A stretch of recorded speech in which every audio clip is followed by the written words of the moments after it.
Bem-vindos a esta análise. Hoje vamos direto ao ponto, o trabalho. Sabe quando o despertador toca de manhã e aquela vontade de apertar o botão soneca bate forte? Pois é, qual é o verdadeiro propósito de levantar e produzir? O objetivo aqui é explorar se o nosso labor diário é uma armadilha inútil, um ídolo moderno ou algo muito, mas muito mais profundo. Vamos dar uma olhada nisso tudo sob a ótica daquele texto maravilhoso de Eclesiastes 2:24, entendendo o prazer e o trabalho não como fins em si mesmos, mas como verdadeiras dádivas. É incrivelmente comum a gente se deparar com essa grande questão existencial, principalmente quando bate aquele esgotamento profissional ou a simples exaustão da rotina diária. Afinal de contas, passamos a maior parte das nossas vidas trabalhando, né? Sem uma perspectiva um pouco mais ampla sobre o porquê de fazermos o que fazemos, fica muito fácil sentir que a gente está apenas girando em uma engrenagem sem fim, gastando uma energia absurda sem nenhum propósito real. Olhando para a existência humana sem uma estrutura superior, as pessoas normalmente caem em dois extremos que são bem complicados. De um lado, enxerga-se o trabalho como algo completamente sem sentido.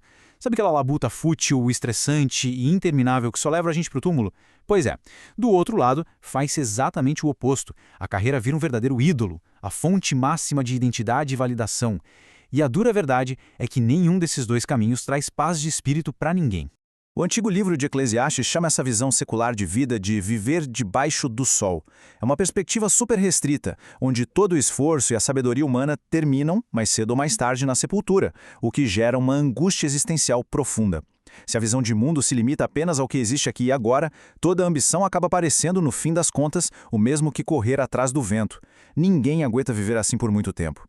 Como o brilhante pensador Timothy Keller observou tão bem, o perigo nunca foi o emprego secular em si.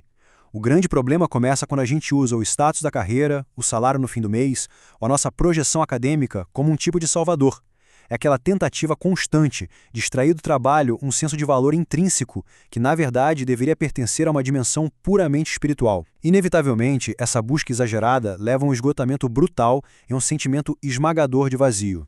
Certo, agora vamos mergulhar na solução. Temos um gigantesco ponto de virada aqui no texto de Eclesiastes 2:24 que muda tudo. Presta atenção, o texto não propõe que a gente abandone esforço profissional, mas exige uma mudança radical de perspectiva. O prazer e o trabalho não são fins em si mesmos, eles são dádivas divinas que devem ser desfrutadas. É aceitar, de peito aberto, que as alegrias simples do dia a dia e a nossa própria capacidade de realizar um ofício vêm diretamente das mãos do Criador.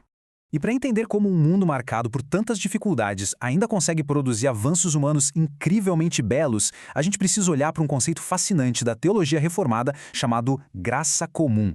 Essencialmente, é um favor divino universal. Não tem a ver com salvação espiritual, mas explica perfeitamente como a bondade, a ordem e o brilhantismo conseguem se espalhar por toda a humanidade, enriquecendo a nossa rotina de um jeito espetacular. Teólogos fenomenais como John Murray e John Frame detalham que essa graça tem funções práticas vitais. Ela basicamente segura as pontas, restringe o poder destrutivo das falhas humanas, o que impede um caos total na Terra e ainda por cima estimula as pessoas a cultivarem virtudes, desenvolverem as ciências e manterem a justiça cívica. É exatamente por causa disso que nós conseguimos construir uma civilização tão vibrante, cheia de compaixão e inolações, impulsionada por pessoas de absolutamente todas as origens possíveis. Isso ilustra brilhantemente o raciocínio de João Calvino. Olha só, séculos atrás, ele já alertava que não devemos desprezar a verdade e os talentos dos pensadores seculares. Afinal, a mente humana continua adornada com dons incríveis de invenção e criatividade. Negligenciar a genialidade da ciência ou das artes seria, no fim das contas, virar as costas para a generosidade de quem distribuiu esses dons, e isso não faz o menor sentido. Agora, o que é de explodir a cabeça nessa reflexão toda é como ela enxerga o avanço cultural coletivo. Seja através das artes, de uma nova descoberta científica que revoluciona a medicina, ou do desenvolvimento de uma nova técnica agrícola, tudo isso, absolutamente tudo, é visto como Deus abrindo o seu grandioso livro da criação e capacitando a nossa cultura. Nenhuma área da inteligência humana fica de fora desse derramamento contínuo de talentos. É simplesmente fantástico.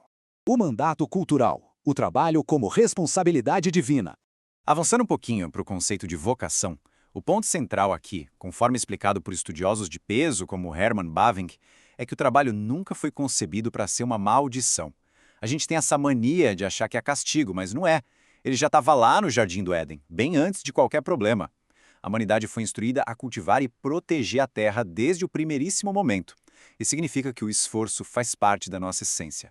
Fomos criados para ser trabalhadores, espelhando o dinamismo da própria criação.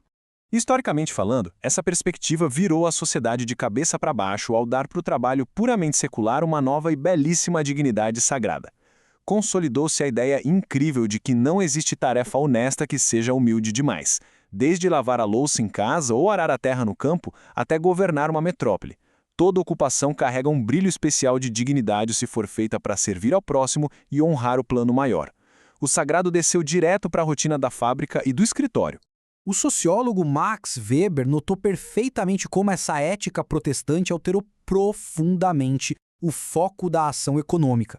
Antes, a visão era totalmente voltada para o acúmulo egoísta de riquezas e luxo. Depois, a lente passou a focar na administração eficiente e moral dos recursos para servir ao bem comum e ajudar de verdade no bem-estar coletivo da humanidade. Foi uma guinada de mentalidade espetacular na nossa história. Trazendo isso direto para a nossa vida hoje, essa visão altera de forma radical como a gente vive de segunda a sexta-feira. É sobre encarar os nossos talentos como uma custódia temporária, mirar no alívio das dores de quem nos cerca e, acima de tudo, desvincular o nosso valor daquilo que está escrito no nosso crachá. É literalmente uma receita infalível para pegar aquilo que antes era um fardo cheio de ansiedade e vazio e transformar num exercício diário vibrante de compaixão. Por isso mesmo, é urgente voltarmos a valorizar as coisas mais comuns da vida. Elas não são simples interrupções chatas entre as nossas grandes vitórias profissionais. Elas foram meticulosamente idealizadas para o nosso contentamento. A dedicação zelosa aos deveres temporais, seja na arrumação da casa, preparando o jantar ou respondendo um e-mail com paciência no trabalho, é algo formidável. Eleva a harmonia do mundo tanto quanto fechar um negócio milionário. De verdade.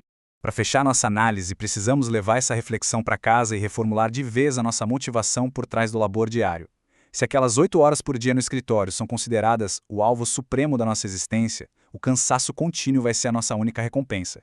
Mas, se enxergarmos esse esforço não só como uma sobrevivência mecânica, mas como um presente a ser lapidado e compartilhado com o mundo, aí sim cada dia comum ganha uma relevância eterna. E aí? Qual vai ser a mentalidade amanhã de manhã quando o despertador tocar?